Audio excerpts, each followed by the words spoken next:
Guys, it's Lindsay with Mama Schmooze Reviews. Welcome to my channel. Today's video I was gonna do a really fun video explaining to you guys how I'm liking Bookshark so far. I've used it since the summertime of last year because they gave it to me a little early. But I really officially started using the curriculum and its layout around, was it August or September? August or September. So I wanted to share with you guys what I think of it, my honest review, because they did send me the whole entire curriculum of science and language and history for my honest review, and I wasn't looking for it and I wasn't trying to contact companies, but they came to me and I was like, sure, why not? Let me go ahead and talk to you guys about this curriculum, because the thing that I really was drawn to was that it was literature based. And that was a little new to me. I mean, I've always read books to the kids, but chapter books was a little new concept for me at the time, and now I'm all about it. So before I get into it, I just wanted to let you know my background. I went to public school my whole entire life, from pre-K all the way up to 9th grade, and then my mom took me out of school and de-schooled me for about a year, and we did a lot of real life experiences from 10th grade to 12th, and I got my high school diploma. I started working full-time, did marketing, accounting, financial stuff, and I worked as administrator, and I learned a lot about marketing. It was so much fun.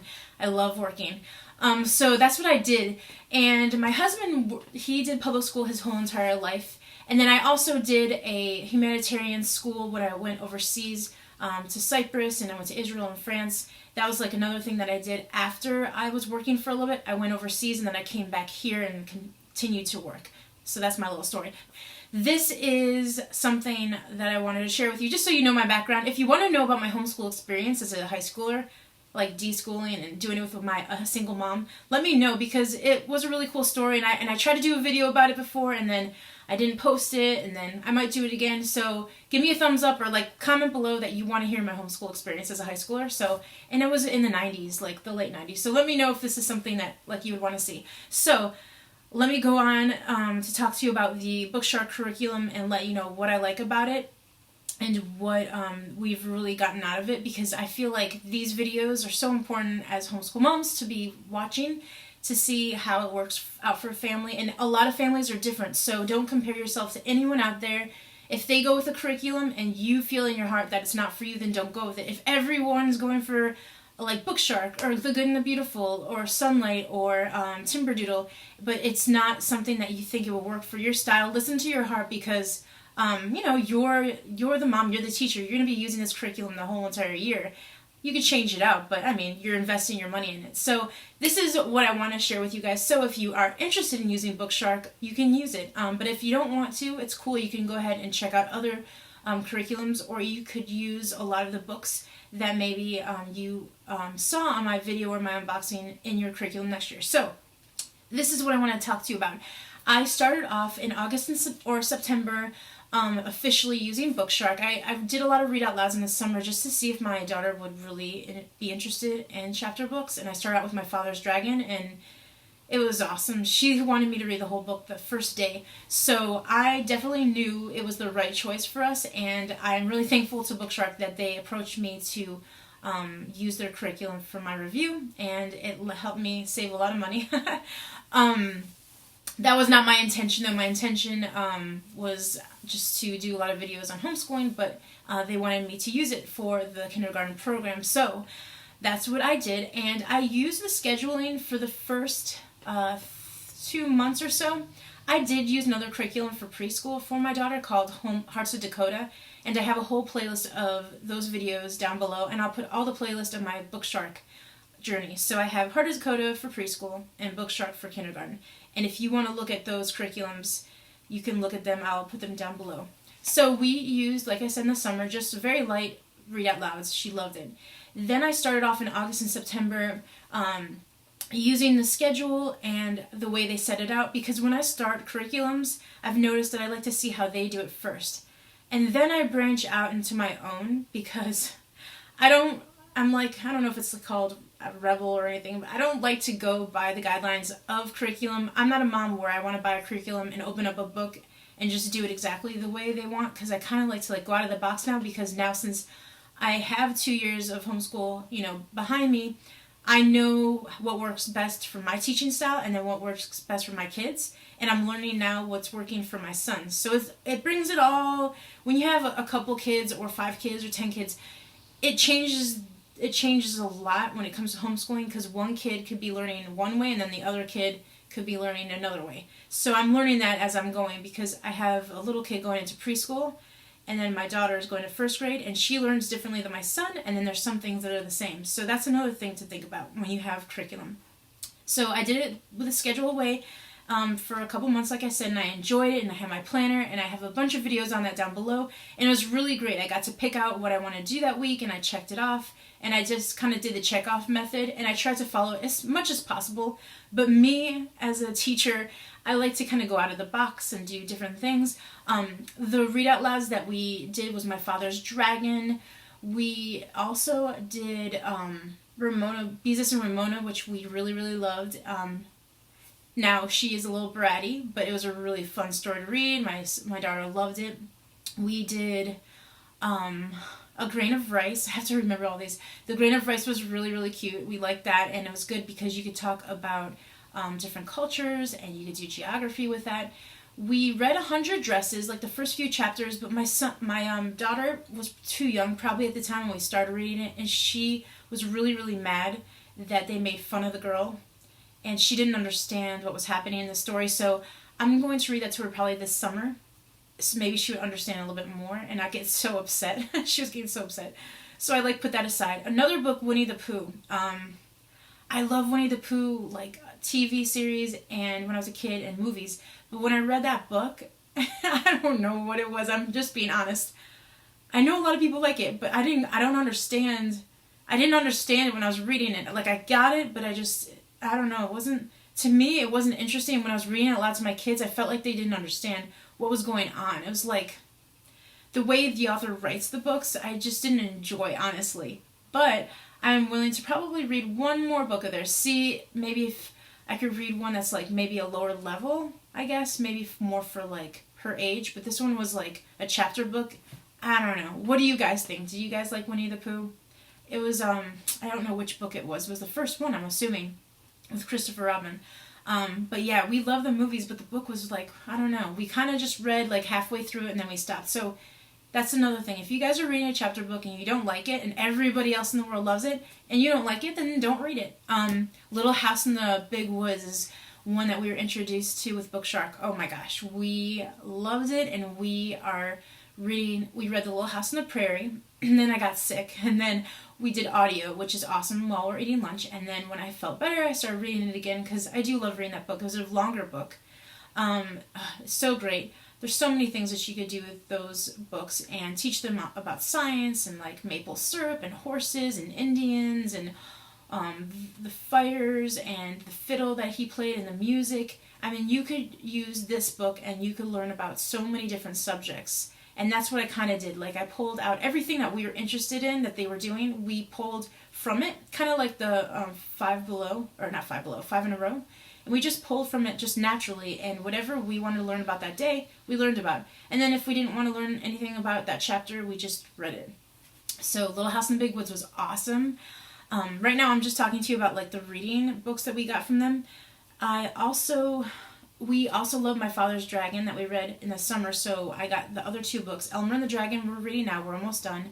They're very quick reads. It's only like 60 or 70 pages. And then we're going to read Elmer and the Dragon, and then the last one. I forgot what it's called. I'm trying to think of all the other books that we have read. We did not read Dr. Dolittle. We'll probably be reading that next year or in the summer. And they also have Something Penny and a few other books. I'm sure we read a few more, and I can't remember, but we read like about half or more. There's War Horse, and there's another one that's a little bit more geared towards history that we have not read, because I felt like it was a little too much at the time for my daughter, and maybe we'll use it in 1st or 2nd grade. The Please and Thank You one by Richard Scarry is really, really, really good. We love that one. So those are the read out louds, and if I'm missing any, I'm sure I've read more, but those were the ones that stood out to me that we love so much. As far as the language arts program, we used it for a couple months, like I said, and then The thing is that I use it a little bit for my son and a little bit for my daughter because it was really, really easy. So if your kids are already doing handwriting or they know their phonics, the first level language arts program for Bookshark is, I think, a little easy. So if your kids know phonics and know a little bit about handwriting, I would suggest, this is just my opinion, to look at the level 2 language arts program. So that might work better for your kids. So we did not drop it all together. We are using some of the worksheets that I felt was good for her level at this time. So we use some of those worksheets. And I love the language arts in the lesson planning books because they talk about dictating and reading poems. They have a lot of poetry in the handbook, and they give a lot of examples of how to incorporate storytelling and dictating and writing and showing pictures of something and having them think of a story to write. So they have a lot of great ideas. So if you're a mom that wants to pull more ideas for language arts, that was really, really helpful for me, and I got some ideas, and that was great. But that's all I needed to do was read a few lesson plans maybe for those 2 months that I did it, and then I got an idea of what I wanted to teach my daughter. So that is a good thing. If you are someone that does want to pull curriculum out and just do it exactly the way they want to do it, or exactly the way they do it, it's a really good curriculum for that as well. And if you don't want to think of ideas and you have so many kids and you just don't have time to do all that, or you work, this is a great curriculum too. So that was about the language arts. But they have some great ideas, and the worksheets that they have are really good for handwriting and learning the phonics. And like I said, I use it for my tot, and I probably will use a little bit of it probably for him for preschool. So it's kind of on a preschool level, I think. That's just my opinion. And then I'm sure as it goes on into the lesson plans at the later part of the year, which I haven't done, it gets harder. I'm sure it does, because they do readers. Now, the readers that they have is a part of their language program that we absolutely loved, and they are called... Shoot. Oh, man. The books. The readers that they have in their language arts program is something that we really love. It's like a tiny little book that they read, and there's about 15 or 20. I would say there's 20 of them or so, and they're very small readers, and I actually have a video of those, and I'll link it up above, or down below for you if you want to check out what the readers look like. And she really loved them. They're black and white drawings, and they're funny, and they talk about the animal on the back of the readers, and what the animal is all about, and then we read the story. So it's really cool how they put a little bit of science in it as well. And another thing with their reading program is they have these bingo cards that we have not used that we'll probably be using next year. And they're little, these little discs and these cards, and they show uppercase and lowercase, and you could lay them all flat out. And my kids did that a lot, where they matched up all the uppercase and all the lowercase, and so it was good for my son to look at, and it was good for my daughter to review. It was just a really fun hands-on activity. So as far as the language arts program, we really love the readers, so we did that a lot. I used 20 easy reading lessons, and I did the readers along with that, so that worked out really, really well for me. And then as far as the science program, so this is how the science program is going for us. We are choosing to do all of our hands-on experiment science during the summer because in Florida where I live, it's so hot. Now, for the whole entire year of schooling that we do, we love nature walks, and we love picking up leaves and sticks and looking at butterflies and taking pictures of them. And they have their cameras that they take pictures of, and we like to draw and read poems and all that stuff with nature. So right now we're just doing nature study, and I pulled a little bit of science at the beginning of the year with our history, and that worked out really well.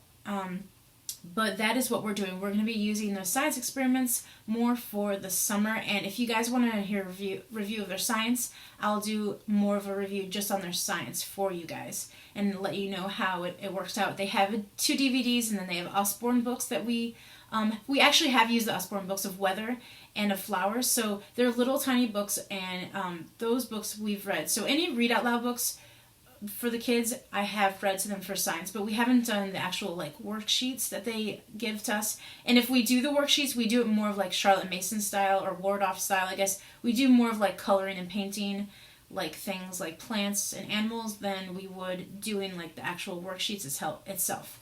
So that's what we do. And then as far as that goes, I will let you know how it is this summer when we use it. And then the history program is really fantastic. As you guys know, it's all of the read out louds that goes with the history. They have a really great laminated map that you could draw on. I will probably be using that more next year, so she could actually write down like the countries and the states when she gets a little better at spelling and stuff like that, so first and second grade. But you could have them circle the states and circle the countries and learn the continents. But the laminated map is so good. And they also have a great timeline book that we did not get into as of yet, but I will be using it. I would love to use it soon so that she could see the chronological order of history. So that is something that they have as well in their history. And the book that I showed that we really, really are loving is called Living Long Ago by Usborne, and I will link that video down below. That is a great picture book to share all of the ways through history of how they dressed, what they wore, how they got their food, how they stored their food, how their houses looked, how they traveled on boats or by foot, and that was really fun, and we're still using it. Like, that one's my favorite history book, so that's why I did a review on it. And I could show you a flip through. I go through the whole entire book. There's only 2 pictures. I think they're a little risque. One of them is a little like sensitive to how a person's treated, and then the other one was like a little bit, you know, something that you could probably cut out of the book or just like tape over.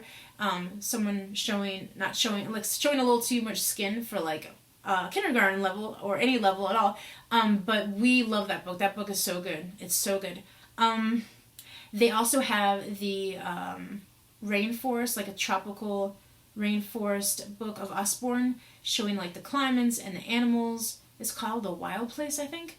I will try to link it down below. So the history is great. The timeline, the geography map, the Living Long Ago, and then they have the Usborne Encyclopedia. So those are all great resources that they give you, and then they also give you lesson plans. We did not do the lesson plans. Only at the beginning here.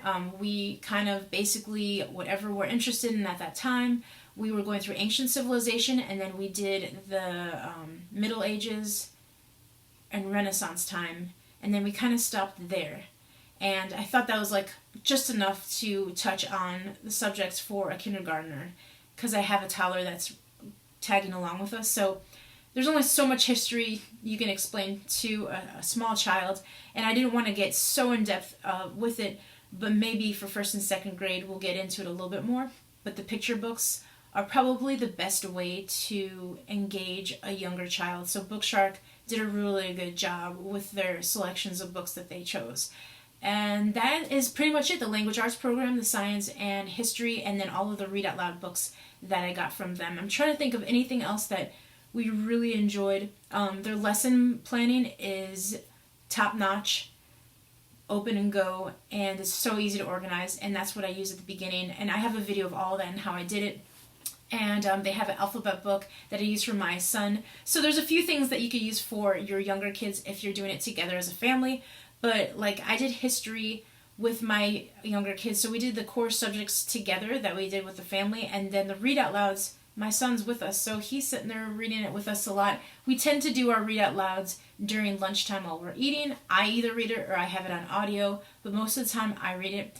And yeah, so that is what's worked out for us. And I know a lot of people use Sunlight that are Christians, and they have more biblically based science, and then they have Bible curriculum. But the thing with Bookshark to me is that I got to pick my own Bible curriculum or books that I read to my kids. So it was cool because I really don't need help with how I want to teach my kids the Bible. So Bookshark worked out really great for us. The only thing that I would say for a Christian family, if you want like a more Christian perspective on history or science, Sunlight would probably be the way to go. But Bookshark, they're 2 sister companies, they're the same companies. But Bookshark for a secular family would be great. Even a Christian family, because I do believe in the Bible. So for me it worked out great because I got to choose what I wanted for my Bible. So it depends on how your family is. And I have a couple friends that have been using Bookshark as well. Precious Years, Saida, and then Candace from Homeschool on a Hill for the upper levels.